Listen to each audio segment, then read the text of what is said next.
বাজার থেকে মাছ কিনে আনা হয়েছিল, কিন্তু মাছের মাথাটা কিন্তু কেটে দেয়নি। অনেক চেষ্টা করার পর কাটতে পারা যায়নি। পেঁয়াজের খোসা ছাড়ানো হচ্ছে, তারপরে পেঁয়াজ কাটছি। পেঁয়াজগুলো এরকম সাইজ করে একটু কেটে নিতে হবে ছালটা ছাড়িয়ে।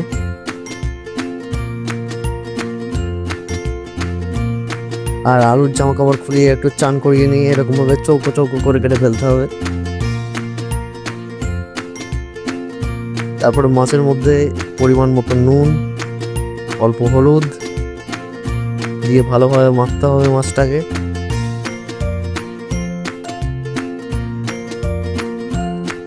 মাখা হয়ে গেছে আর আমরা তেল গরম করতে বসিয়ে দিয়েছি।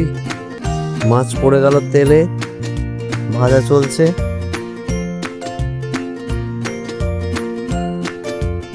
একটু লাল লাল করে ভেজে নিতে হবে। ঠিক এইভাবে ভাজা হয়ে তুলে রেখে দিতে হবে। আমাদের কোনো জায়গা নেই, তাই টিফিনের মধ্যে তুলে রাখছি। পেঁয়াজ পড়ে গেল তেলে, পেঁয়াজগুলো একটু লাল লাল করে ভেজে নিতে হবে।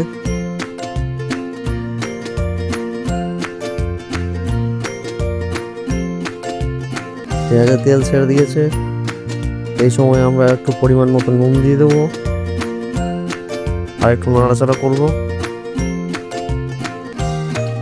এই তো আমাদের সমস্যা, মাঝে মাঝে কারেন্ট চলে যায় রান্না করতে করতে।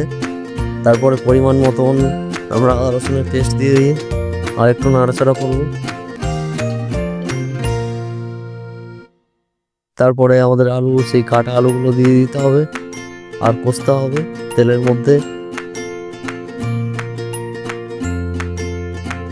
অল্প একটু ধনিয়া গুঁড়ো, অল্প একটু হলুদ গুঁড়ো, অল্প একটু জিরে গুঁড়ো আর ঝালের জন্য একটু লাল মির্চ গুঁড়ো দিয়ে দিতে হবে আর একটু নাড়াচাড়া করতে হবে।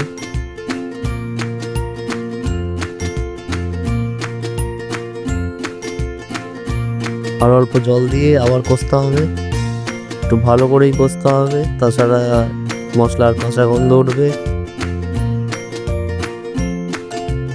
তারপরে পরিমাণ মতন জল দিয়ে, কয়জন লোক আছে দেখে নেবেন, সেই হিসেবে জল দিয়ে ঝোলটা তো করতে হবে, ঝোল ছাড়া তো চলবে না বাঙালিদের। সেই পরিমাণ মতো জল দিয়ে আমরা ঢেকে দেবো। থালা দেখি বুঝতে পারছো আমরা কোথায় থাকি, হোস্টেলে থাকি আমরা। এই মাছ আবার ঝোলের সেই ভাজা মাছগুলো আবার ঝোলের মধ্যে দিয়ে দিতে হবে, আর মাছগুলো ঝোলে ডুবিয়ে দিতে হবে একটু।